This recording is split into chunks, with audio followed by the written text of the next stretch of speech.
We're going to do Parak Lamed Gimel today, 33. Lamed Gimel, 33.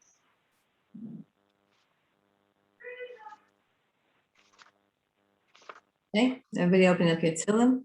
Lamed Gimel, 33. Let me explain to you why we're doing this. Thank you. There's two reasons why we're going to do this parak. I'm sure there are many more reasons that I don't know about. And if this is going to open up a story for you, then please let me know. Those stories are really fun to hear. But first of all, Lamed Gimel is Lag BaOmer, right? Next Friday, a week from tomorrow, is Lag BaOmer. And even though, as we learned already many, many times, even though we know that Tehillim, the book of Tehillim, is not written, is not organized the way we have it now, is not the order that David HaMelech wrote it in. And number one is not a parak aleph, is not the first parak that he wrote, and etc. But we do know that there's an inherent order in Tehillim. Okay, let's hear. I like to read Rebecca's thing. She just opened up Tehillim and look at that. See, we need stories like that. Thank you, Rebecca. So,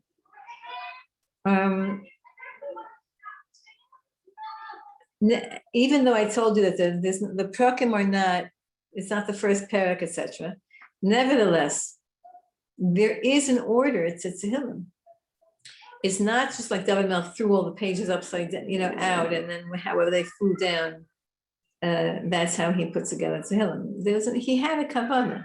He definitely mixed up the order in terms of how it appears, how he lived through this, but he had an intention, he had a kavanah about the order of Tehillim. And one of the things that we see is that this particular parak, Lamed Gimel, is talking about the tzaddik, Ranu tzaddikim b'Hashem, and so we're associating that with Rabbi Shimon bar Yochai, whose day is Lamed Gimel, Lamed Gimel BaOmer, a week from tonight and tomorrow. And so that's one of the reasons I want to learn this with you today and next week with Siyata D'Shmaya. And also, I have a certain tefillah that I want to share with you and that I'm asking you to actually join. And the tefillah is like this. We're asking Hashem to take away the power from the evil people in the world and instead give the power of running the world to the tzaddikim and to the true tzaddikim. And to their followers, to their loyal and simple and good followers. We want the tzaddikim to be making decisions for us, not politicians, not people who have vested interests or conflict of interests. We want tzaddikim to be in charge. We want Mashiach tzidkenu. Mashiach is the ultimate tzaddik. And that's why some of you, perhaps, who are searching people, and you go from this idea to that idea, from this shear to that shear. Why is it hard for you, perhaps, to find one place? Now, maybe Brits are a little bit different, but because they're a little bit more in a box and disciplined. But you have, people who are really, really searching. People who are really, really searching have a hard time because they're searching and they're not satisfied. The reason is because people who are truly searching in this generation are Mashiach Jews. They're Jews who are waiting for Mashiach. We're at the very, very end of time. We know that. And Mashiach is mamash here. And he just has to keep going. Hashem has to activate him, whatever that means. And so people are not going to be satisfied until the ultimate tzaddik, Mashiach tzidkenu, until that tzaddik is empowered, is revealed, and is ruling. So that's why I'm going to learn with you, Be'ezrat Hashem, Parak Lamed Gimel, 33. Now you should know that Parak Lamed Gimel is in the Siddur. We say it on Shabbat, we say it on Shabbos. So it's not like Stam. And also, you should know that any Parak of Tehillim that Chazal mandated that we say in the Siddur, whether it's Shabbos, whether it's Yom Tov, when we say before shofar blowing on Rosh Hashanah, Parak Mem Zayin 7 times, etc., etc. Any of the prakim of Tehillim, there's a very, very big highlight and very important for us to be saying these prakim. Chazal wanted us to have these prakim in our life. Chazal wanted us to study these prakim. Okay, let's start. Ranu tzadikim b'Hashem. All those tzadikim, let them rejoice in God. The word rananu, rina, it means to rejoice. It means to be excited. It means to be verbalizing joy. Rina is not just, it doesn't just mean like simcha. Simcha is in the mind and in the heart. Rina is expressed happiness. When a person is happy, when a person is rejoicing, and they're able to express it, they're able to verbalize it, they're able to communicate it. So Ranu tzadikim Hashem, the tzadikim, it's a prayer and it's a prediction. Remember, we're learning Tehillim already a good, I don't know, is it a year already? I don't think it's yet a year. Yeah? I don't think it's a year yet. But however long we're learning, it's a long time already. So we know that anytime you have a verb in Tehillim, especially if it's a command or if it's a future, then that verb is a prediction, and it's also, it means this is going to happen. It's also a tefillah. Please, Hashem, let this happen. And so let's say, for example, every morning we say, and every evening we say, V'ahavta es Hashem Elokecha. You should love Hashem, your God. That's also a prediction. You will come to the place of Ahavas Hashem. Right now, maybe you're not yet there, but you will come to the place of Ahavas Hashem. And it's also a command. Work as hard as you can to be as grateful as you can to Hashem, because gratitude is what brings love. Gratitude is what brings love. And so, Ranu tzadikim b'Hashem, let the tzadikim rejoice in Hashem, la yesharim navat tehillah. And people who are yashar, now we learned already yashar because we learned about shir, yashar and shir. Shir means a song, and yashar means to go straight. La yesharim, to the people who go straight, who live straight, navat tehillah. It's proper to praise them. Tehillah is where you have Tehillim. It's proper to praise them. Just a second.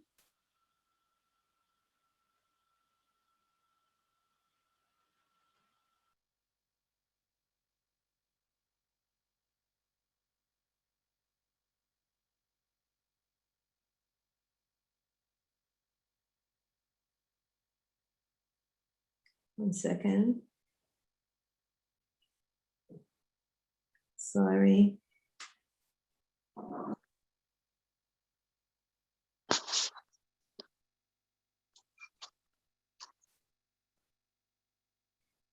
Joanne, I just texted you a very important message, so please give a look at it, okay?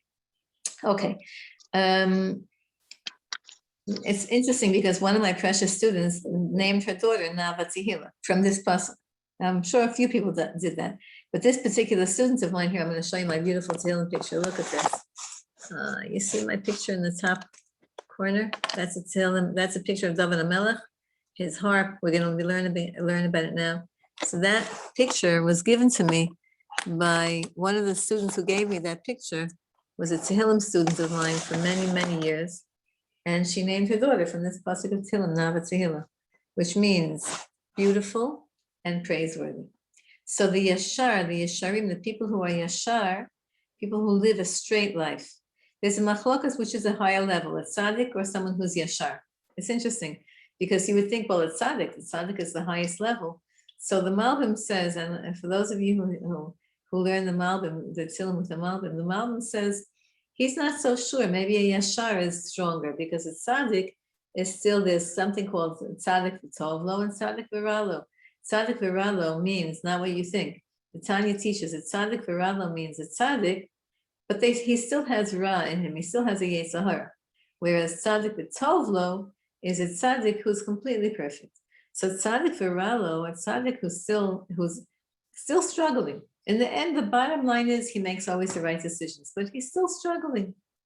That kind of a tzaddik might be at a low, the Malbim says this, might be at a lower level than a Yashar. A person who's Yashar, there's never a shaila, there's never a question in their minds of how to live, because Hashem is Yashar. And they just do everything to be in line, synchronized with Hashem, like Yisrael. Yisrael is Yashar El, right? God is straight. Hashem is straight. Please mute whoever is not muted. So a person who's Yashar, that means a person who has no ego whatsoever. A tzaddik might still have an ego and he overpowers his ego, but the Yashar has no more ego and they just go straight, like David HaMelech himself he called himself a tzaddik, a chassid, and a Yashar. So the Yesharim, the people who go straight, and by the way, those people have the best lives. The Amshanov Rebbe once told me this. I had one time in my life I was able to go to the Amshanov Rebbe, and I think maybe twice. One maybe like all blended into. He told me this, to go Yashar is the best. Go straight. So now Tehillah, we have the word Tehillah here, which is, even though the whole Sefer is called Tehillim, we have that word Tehillim. Very few. First of all, we don't have the word Tehillim at all in the book of Tehillim. As a word Tehillim, we have Tehillah, as we have here, and it's very infrequently used. Okay, so this is David HaMelech's prayer. Please let it be Hashem, that the tzaddikim can finally be happy, and the Yesharim can finally be praised. They can be praised, because nowadays, who is praised? Who's on the front cover of your newspapers today? Not the tzaddikim and not the Yesharim, but the celebrities and the people who are not worthy. David HaMelech is praying, let it be soon that the tzaddikim are praised, and the Yesharim are praised, and the tzaddikim are happy. When will that be? Okay, now we have two psukim. This is all about Mashiach's time. Till Mashiach comes, we're in a world of sheker, we're in a world of lies, we're in a world of exchanges, good for evil. We're in a world of confusion, major confusion, till Mashiach comes. Hodel Hashem b'kinor. So what is David HaMelech saying to us? Take yourself a musical instrument and play a musical instrument when you thank Hashem. Thank Hashem with a kinor is a harp, they say. It's not exactly known what the harp of David HaMelech looks like. The picture that I just showed you portrays a harp that the kind of harps that we have today. I doubt that that's what the harps of David HaMelech look like. We know that the kinor, the Medrash tells us, kinor is very, very sensitive. So sensitive that if you blow on it, its strings will vibrate. That won't happen with a violin. It won't happen with a guitar. It won't happen with anything other than a kinor. That's how you know what a kinor is. A kinor is that unique instrument that blowing on it like that vibrates and makes a tonality in its strings. So get yourself a kinor and praise and thank Hashem. Say thank you. Hod is thank you. The navel asor, and get yourself another instrument called a navel. We don't know what that looks like. Maybe that's a guitar. Asor means it has 10 strings. And with that instrument, zamrulo, sing to Hashem. Zmiros, zamrulo. See how you could already figure out Tehillim?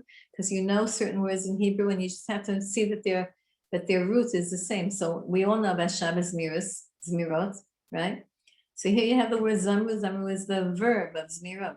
Sing to Hashem.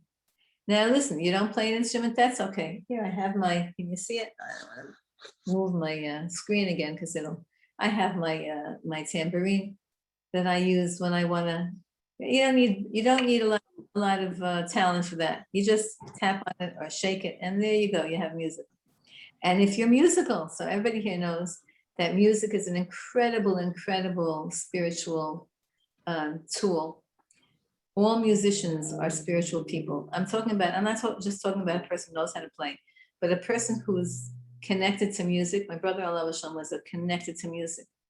he was an incredibly spiritual person, even though maybe, he didn't express it like that, but music is spiritual in and of itself. Even non-Jewish people who are musical, who are attached to music, who understand music, who hear it in their heads, who hear it, like just now a plane drove by.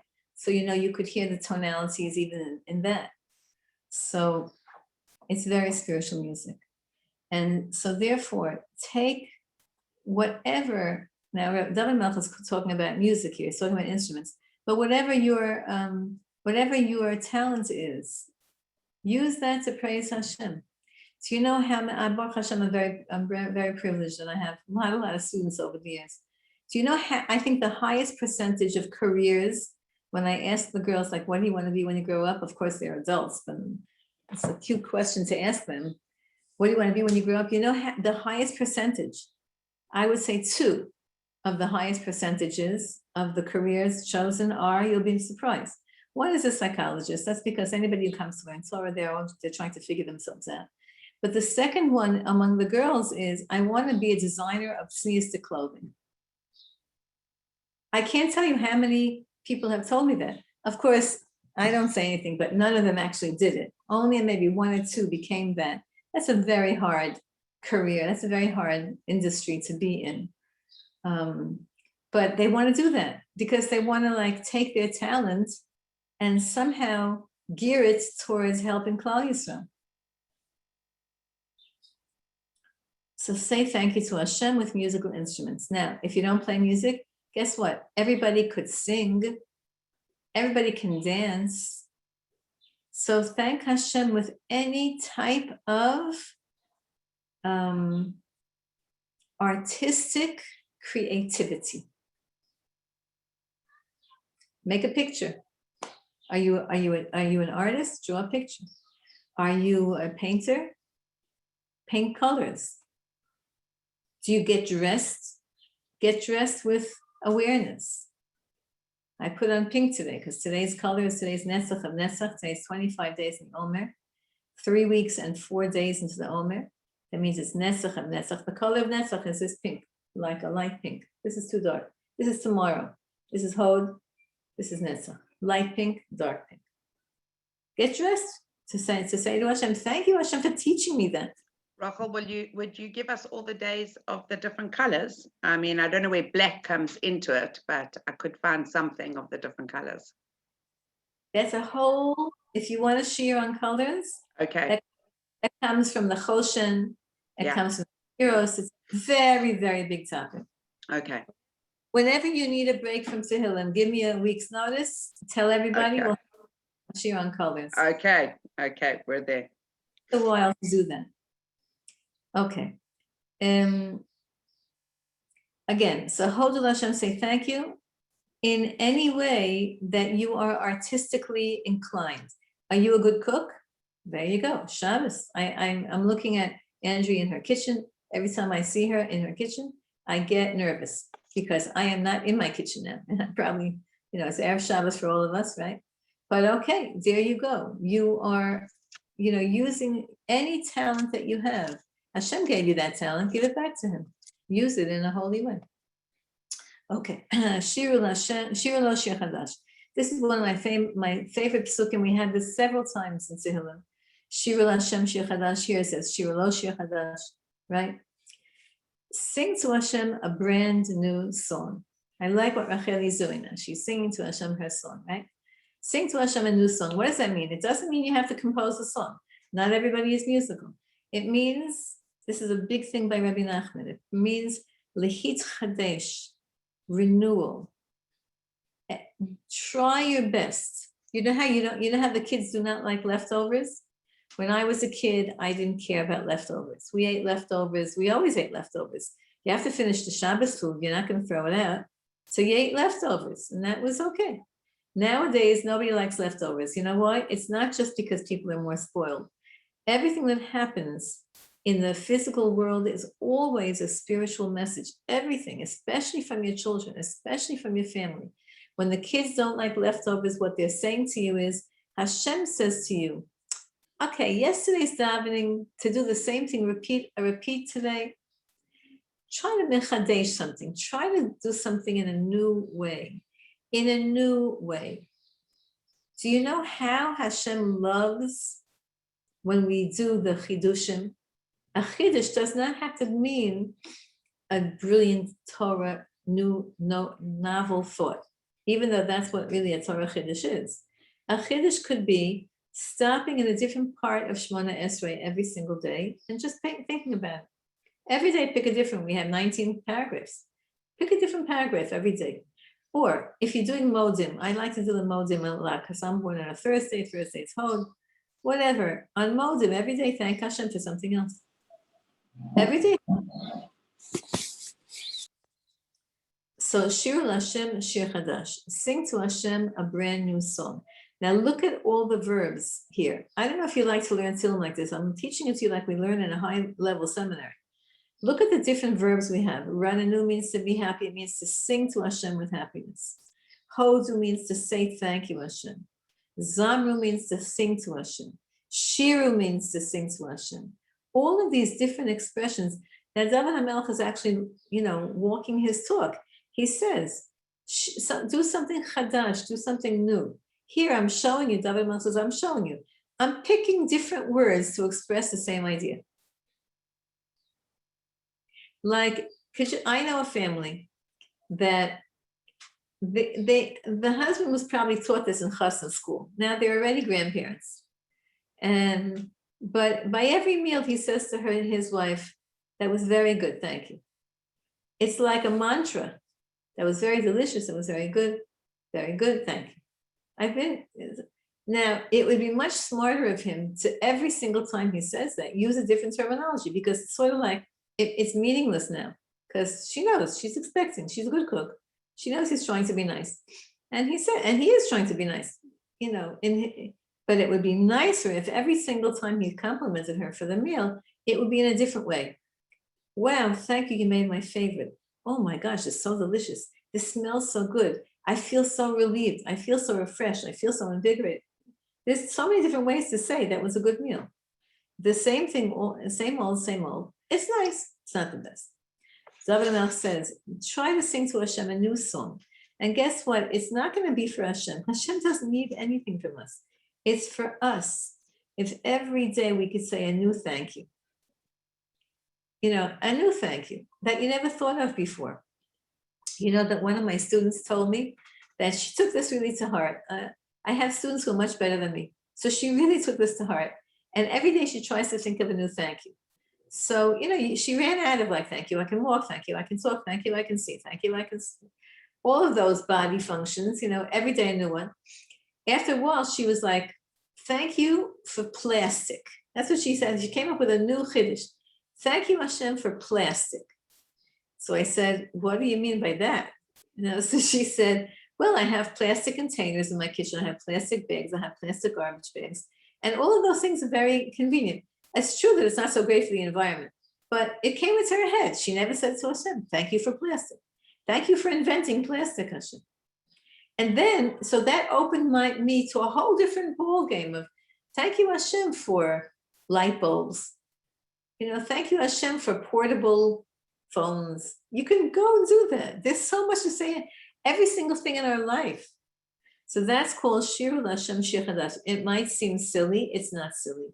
It develops your soul to be a grateful person. And a grateful person by nature is a humble person, because by saying thank you, gratitude is always saying, without what I just said thank you for, I would be chaser li mashu, I would be missing something in my life. So I'm acknowledging that because you just gave me that item, whatever it is, and I didn't have it before you gave it to me, so I was imperfect before you gave me this, even before you gave me the awareness. So thank you, Hashem. And that is humility, because I'm saying I was imperfect without your beneficiality. I just made up that word. Heitiva nagen b'Throught. So we're going to sing to Hashem a Shir Chadash. And by the way, when do we say mostly it's in davening? We say the most Shir Lashem Shir Chadash Tehillims, because it's repeated several times in Tehillim. We say it mostly on Shabbos. Because Shabbos we have more time. We have more time to just think. And to talk to Hashem, to daven. We have more time to daven on Shabbos. We're not rushing to get the kids out. We're not rushing to get to work. We're not rushing to look at the news. We're not looking on our screens. Baruch Hashem. Okay, so sing to Hashem a new song, especially on Shabbos. Heitiv v'nageh mitzruah. And now work very hard. Heitiv from the word tov. Try your best to improve your nagain, your song, bitruah, in a very deep way. The word truah, you're very familiar with. Truah is one of the songs of the sounds of the shofar, right? Sharim truah, tki'ah, sharim truah, right? So what's a truah? A truah, it doesn't just mean the sound of the shofar. It means a deep emotional sound.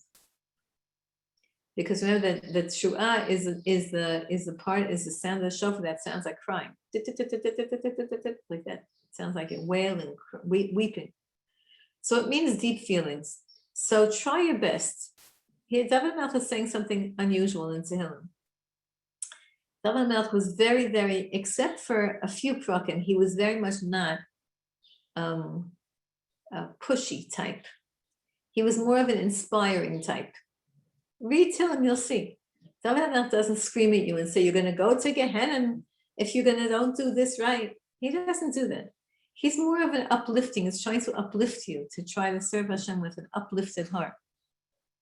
But here to say, hey, tivu, try to work, try to improve, try to be more tov, try to improve on your singing to Hashem in a deep way. It's sort of like how I read this, how I intone this when I sing it, he's imploring us. He's begging us, try a little harder. He doesn't say, like from the word mitsuyan, hitztainu, excel. He doesn't say that. Hey, tivu, a little bit tov, a little bit more, a little bit better. A little bit better to try to sing to Hashem. So now let me tell you something. Let me share something with you. If you have a hard time renewing yourself, if your life is boring, if everything is same old, if you're in a rut spiritually, or in a rut socially, or in any kind of a rut, even financially, say this word, this pasuk. Because even by saying the pasuk that David HaMelech is begging us to wake up and to try to be new, to renew ourselves, just by saying the pasuk, even if you can't do it, by saying it connects in our neshama and it helps you. It helps us. It helps us to renew. It helps us to renew. It helps us to be strong. It helps us to be innovative. A few of my students are food bloggers. I don't know if you know what that means. I didn't know what it means until I saw their thing. I don't even know if I'm saying it right because I don't read their websites, but they send me pictures and they're beautiful people. They send me pictures of their food creations. I have a few very famous ones. I have a cute story. One of them, let's see if she's on. I don't know if she's on. Oh, no. She's not a direct student of mine. She's a daughter of a good friend, a colleague. She is a cake designer, kosher cake designer. So she posts her cakes and her creations on social media. And Ivanka Trump once saw them. She was looking for a birthday cake for her daughter when her oldest daughter was 3 years old. And she employed my friend's daughter just by looking on the social media and looking for like kosher fancy cake. I don't know how she hashtagged herself. I knew that word hashtag, that means to describe yourself. But anyway, some of my food students, and it's all wasted on me because I just, eat very simple and very healthy. and all their gorgeous things. And I look at it, I say, it's very beautiful. That's edible. I can't believe some of the cakes that they send me. I cannot believe. I said, okay, that's for sure a picture. Like every time one of them sends me a picture, I have a few of them. I said, okay, that's for sure not real. That's for sure a picture you're taking, right? And she says, no, that's a cake. So why is that? Like, what is that all of a sudden? It became a thing to lechadesh, to have new styles. Everything is about new. It's all because Hashem wants us to try to wake up and to try to serve him in a new way, because Hashem every single day renews the world. There's not one day that was ever the same. There's not one day that will ever be the same.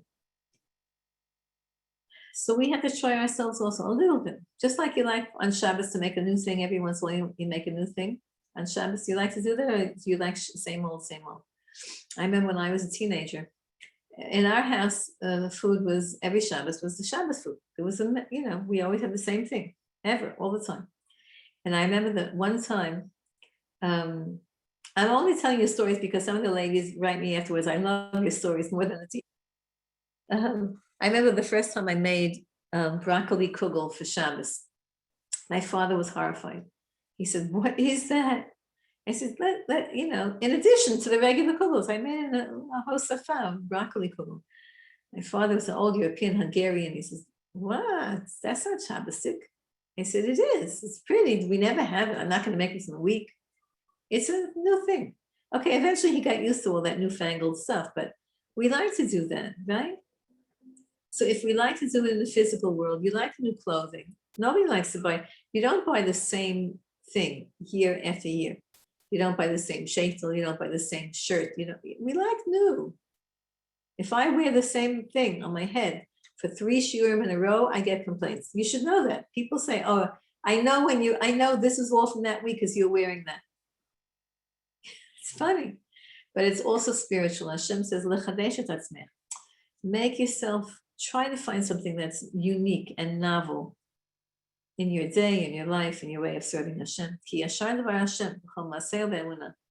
Now we're getting back to, but this pasuk, the next pasuk Dalet, is meat and potatoes. It's not broccoli kugel. It's basic Judaism. Ki yashar levar Hashem. Hashem's word is straight.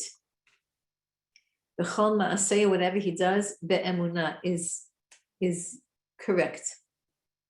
This is like Emunah 101. Everything it says in the Torah, Hashem's davar Hashem is the Torah. The words of Hashem is the Torah. Everything in the Torah is yashar. It's straight. It's real. It will give you a straight life. When you go off a little bit, messes your life up. You go straight, your life is good. And everything Hashem does is fair. Emunah means we have to believe in it. It's hard to say that. But everything Hashem does is fair. If that's a problem in your life in terms of integrating that and say this pasuk again and again and again, and you know that you're allowed to say any pasuk in Tehillim. If a pasuk speaks to you, don't just say it once. You can repeat it, even with Hashem's name. As long as you repeat the whole pasuk, as long as you say the whole entire pasuk, you can say it even with Hashem's name in Hebrew. If it's hard for you to believe in something, that Hashem is honest and that Hashem is fair, say this pasuk. Now, do we see it? We do not see it yet. We don't see the whole story. Because we don't see the whole story of everybody's neshama, we don't know. We don't see the fairness. That's called emunah. That's why we have to believe it. You know that they say about a Jew, the Rebbetzen used to say about a Jew, I think the Baal Shem Tov said this, that a Jew is like an onion. You peel off layers and layers and layers, and as you're peeling the onion, you're crying, because if it's a good, fresh, healthy onion, you're releasing all the juices into the air, and your eyes are tearing and getting rid of all the viruses and bacteria in you but the bottom, the inside of an onion is just one tear of emunah. That's what the Baal Shem Tov says. You peel away the layers of a Jew, and they're a chefza of emunah, because a Jew is a neshama, and the neshama of a Jew, you don't question your existence. And since our neshama is a manifestation of God, we don't question Hashem's existence. The Slonimer Rebbe says in the Nesiva Shalom Sfarim, he says again and again, a Jew has to believe that they believe. Because you do believe. You just have to believe that you believe. But you inherently believe. A Jew is a chefza of emunah. We are a piece of emunah. We are the Maaseh Hashem. We're Hashem's creation. We are emunah. But you have to believe that you have emunah. You know that they say, Eli Wiesel, Zichrono Livracha, who was a relative of mine, a distant relative. So they say about him that he said this, that there's nobody who survived the Holocaust who doesn't believe in God. And those who don't believe in God believe in him, who say that they don't believe in God, believe in him the most. Why? Because they believe in a fair, loving God, and they're disappointed with Hashem. They're upset with Hashem. It's not that they don't believe in him. They believe so much that Hashem is loving and kind and should be manifesting in a loving and kind way. And when he did the opposite, when he manifested in a very, very strict way, they got angry. So they're in a relationship with Hashem, in a relationship of anger, of disappointment, of frustration. That's also a relationship. Not such a comfortable relationship, but that's a relationship. A person who doesn't believe in Hashem would say, like, okay, the Holocaust happened. Big deal. It happened by accident. It doesn't have, they won't attach any meaning or even any emotion to it. A person who believes in Hashem screams and yells and cries and denies and runs away and goes to America and marries a shiksa and tries to cover up the Yiddishkeit. Chas v'shalom. And then on their deathbed, they say Shema Yisrael, and they pass into the next world.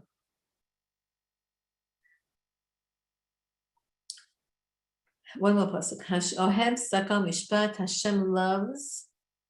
Oh, two more pasukim. Hashem loves justice and fairness. Tzedakah means from the word tzedek. Tzedek means it's righteous. Mishpat means it's fair. And yet, chesed Hashem malach haaretz, the exact opposite. And yet, the kindness, the loving kindness of Hashem fills the universe. You know that chesed and gevura are opposites. Mishpat is gevura. For those of you who know the sefirot, right? We have chesed, gevura, tiferet. So, mishpat, judgment, is gevura. That's exactly what judgment is. Judgment is you're either right or wrong. Tzedek, on a certain level, there's an aspect of tzedek that's also gevura. It has to be straight. It has to be right. Tzedek is really tiferet because it can morph into tzedakah, which is charity. But here we'll translate tzedek and mishpat. Hashem loves that. That means Hashem loves justice and fairness. And yet, chesed Hashem ala haaretz. Hashem's loving kindness fills the world. Not just that, but the first word in the pasuk, or the words that are the bookends to tzedakah and mishpat. The word right before tzedakah is chesed. The word right after mishpat is chesed. I'm sorry, ohev and chesed. Love. Again, you know what bookends are? Like endpoints on a line? In the middle of the line is tzedakah and mishpat, which means gevura. On one side is ohev, Hashem loves. On the other side is chesed, Hashem is kind. Hashem loves. So we see the lesson here that every time Hashem does justice and judgment in the world. And right now we're in a time of judgment in the world. It's not such an easy thing we're going through right now. The world has not gotten any easier from last week to this week. Despite you trying to come back into Eretz Yisrael, it's not easier. Hashem is telling us that all the judgments are really couched and surrounded by love. We don't see that, just like a child does not see when a parent pulls them out of the street as a car is about to come. And the parent yanks the kid, and the kid gets scared. And why? Why'd you do that? Why'd you do that? Meanwhile, a car just whizzed by and could have hit that child. So the child is screaming at the mommy, let me go, let go, why'd you do that? And meanwhile, the mommy just saved his life. A child wants to eat candy all day long, and the mother says, no, can't, sorry. That's what is that? Is that kindness or is that strictness? The child looks at it as strictness. My parents are so strict, they only let me eat candy on Shabbos. The kids look at that as strict. The parents look at that as, I'm loving you, I'm saving your life. I'm trying to minimize the damage of the junk food that children take into their bodies. So that's what we see it here. Oh, hey, Hashem loves, then Hashem stuck on Mishpat, Chesed Hashem, the whole world is really filled with the Chesed of Hashem. Bidvar, and this last pasuk to say, Bidvar Hashem Shamayim Nasu, this very famous pasuk. Hashem made the Shamayim with words. Uveruach piv kol sfam. And with the words, with the ruach, the spirit of his mouth, with the words of his mouth, he made all the heavens and all the planets and all the stars and all the whole Ma'arech HaShamayim, the entire heavens. Hashem made with speaking. What did Chazal tell us about this? Chazal say that Hashem gave the power of creativity to a Jew, that with a power of our mouth, we also create.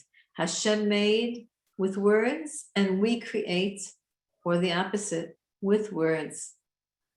Dvar Hashem and Dvar us, our words. That's why David Melch says, we learned this, I'm like a worm. The power of the worm is in its mouth.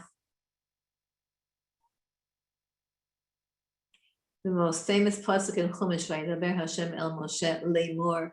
God said to Moshe to say. What does that mean? It means Hashem said, and now Moshe is going to say. Moshe Rabbeinu is going to say, just like Hashem said and created, so too Moshe Rabbeinu and all the Jews forevermore. We say Torah, we create malachim. We don't see the malachim. We don't see the angels. Did you ever walk into someone's house and it just felt so good? It's because probably in that house they daven, they learn, they use the power of speech in a creative, constructive, loving, holy way. So there's trillions and trillions of angels in that house. We don't see them because they don't take up space, they're energy. And did you ever walk into someone's house and it feels like you can cut the air with a knife, with the scissors, because they just had an argument.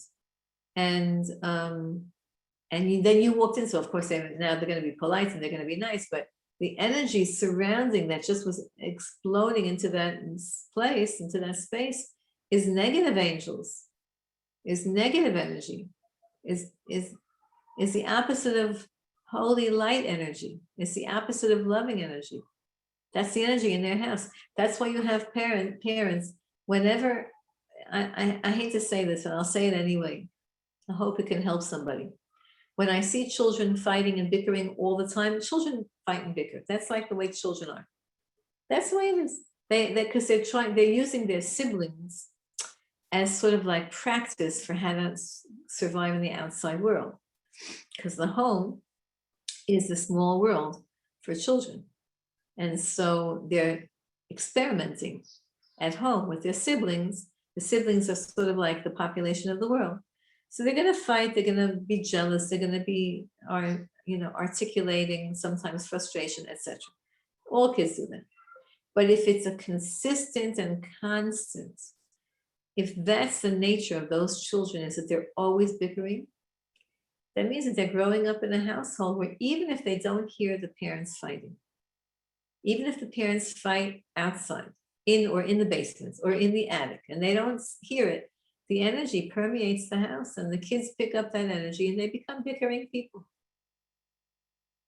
Now I'm going to tell you a story that happened up in Throught that blew my mind. One of my students told me this. I gave this lesson. We were learning this concept. And a lady in the group who was from Throught told us the following story. It was a public story. She said that she and her husband, they're both Balei Tshuva, and they always host for Shabbos. Lots of people. They're signed up. They have their name given to, their name is given out, they agreed to give their name to whatever organization they're involved with. And they just say, every week they can have 5 kids, 5 people, 10 people, 15 people, no people. Every week they just ask them in the beginning of the week, what's your upcoming Shabbos? How many people can you host? And they never know who they're going to get at their table. And that's it. That's how they live their lives. Anyway, this couple also, on Friday, they cooked together. So the woman of the couple told me this. So Friday they cooked together. And they were fighting when they were cooking. The kids were in school, I don't know where but whatever it was, they were having one of these real, serious, throwing plates at each other, name calling, a bad fight. But they were cooking because they had already signed up for 15 people coming that Shabbos, so they had to cook. But they were having a fight. Anyway, she's making meatballs and he's making chicken, and they're screaming and yelling. But that's how it was. Anyway, the Friday night meal, the guests came. Hello, nice to meet you. What's your name? They're sitting around a table. Guests are sitting around a table. Now, any of you who have hosted guests or have been a guest knows that a stranger at a Shabbos table, is on their best behavior. You want people to like you. You don't know that everybody's strangers to each other. She said that at the table at the Friday night meal, the guests were bickering. She said she never had a meal like that. Ad kadei kach, to the point where one of her children said to the mother, "Can we just bring in dessert already? Like, I can't stand this. It's terrible. Like, it's horrible. These people are so nasty." And she said to me at this class, she said, "Do you think it's because me and my husband were fighting while we were cooking that the negative energy went into the food and the people ate the food, and because of that they were bickering at the table?" And I said, absolutely. That's exactly how I interpret that. So our mouth is very powerful. B'dvar Hashem created with the mouth. We all know Shmiras HaLashon. We know that whole bit.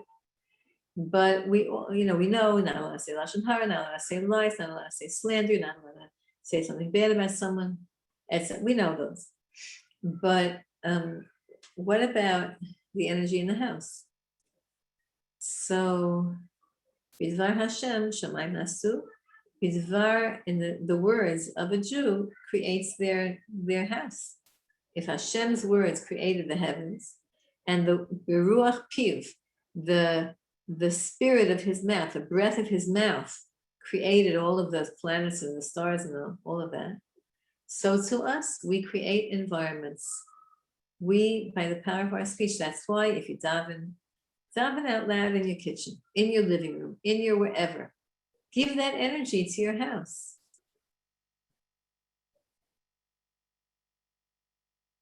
This apartment that I'm in right now,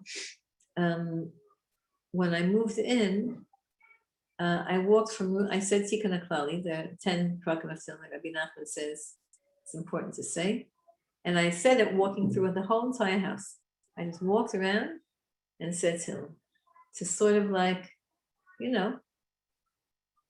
lechadesh, to make a new beginning in a new place. It's a good thing to do. Walk around your house and try to cancel out the negative energy that's been put there. How does energy work? Energy is one of those interesting things that can't really define how it works. But yes, if there's been negative energy in your house, just walk around with a Sefer Tehillim into every room, say a few psukim, go to the next room, a few psukim. You could do that all the time. You could talk to Hashem. Just use your space, create your space. Now listen, it doesn't mean you don't also have to go and, do the practical things. If practical things need to be done, let's say you need to talk to somebody, counseling or whatever. Just walking around with a Tehillim is not going to do it. You have to do the Hashem made rules for us. And the rules are that he wants us to, works for the car, works for any space. It works even for your office, by the way. If you have a lot of bad stuff going on in the office, I don't know if anybody's going in to work anymore, but if you have a lot of bad stuff going on, then in your little space, try to keep a Tehillim on the desk, a siddur on the desk, a charity box on the desk. The Baba Shabi was very, very strong on putting charity boxes in the house. In every kid's room, put a charity box. In the kitchen, everybody has sucker boxes in the kitchen. That's like part of the right? Part of the kitchen is you have a sucker box.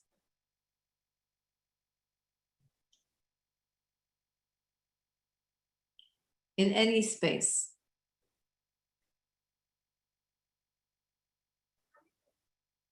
And if you walk into a place where you feel negative energy, then interpret it correctly. That there was negative energy released into the area that you were in. Now, it used to be that people were so afraid of corona and germs. Maybe I walked into an elevator and there was somebody there before me who coughed, and guess what? Why does Hashem make things like that? To try to make us understand about spirituality and about Torah and mitzvahs, about holiness. So if it happens with germs, which are nothing, it for sure happens with words, which are everything.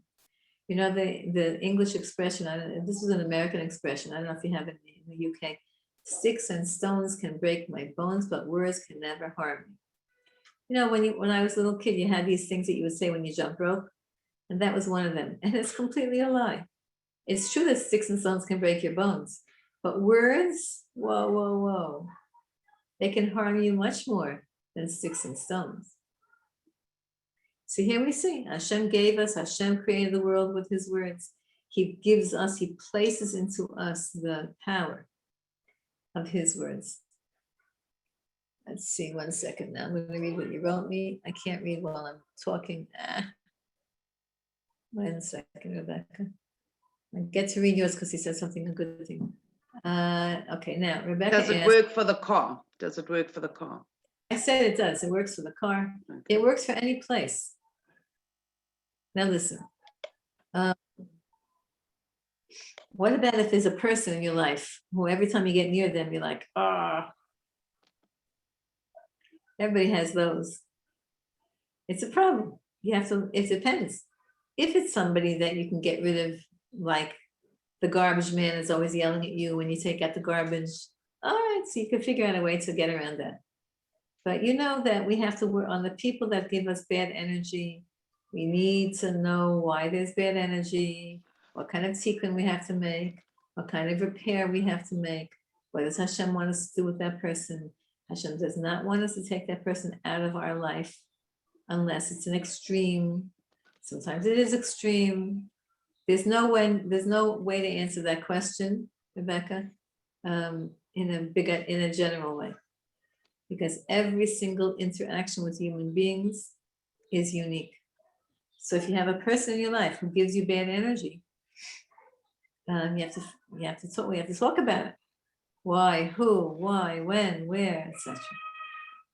I learned a long time ago, when people ask me questions, they ask a general question, but they have someone very specific in mind.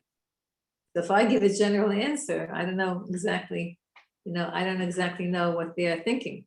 So we need to individualize it. I'll just quickly add here that you said that there was an important message that I needed to read that you sent me. Well, before you wrote it, I'd already acted on it. So I just wanted to share that. All kavod.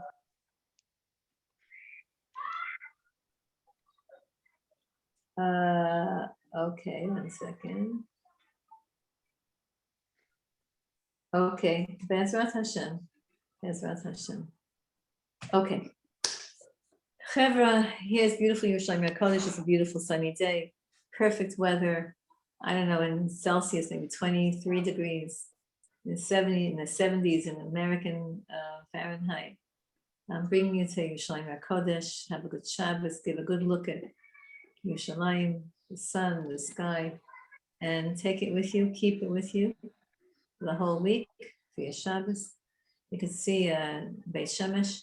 Yal Tzviya had to lower the Tzitzim because it was too hot, right? Yeah. It's too hot. Okay. We don't usually complain about it being too hot here in England, but the sun is shining and it is a Good. beautiful day here in London. I'm sure in Manchester it's shining as well, right, Jenny? There we go. So, and I always used to, when we got to England, I used to say, even if the sun isn't shining outside, you have to make it shine inside. And that's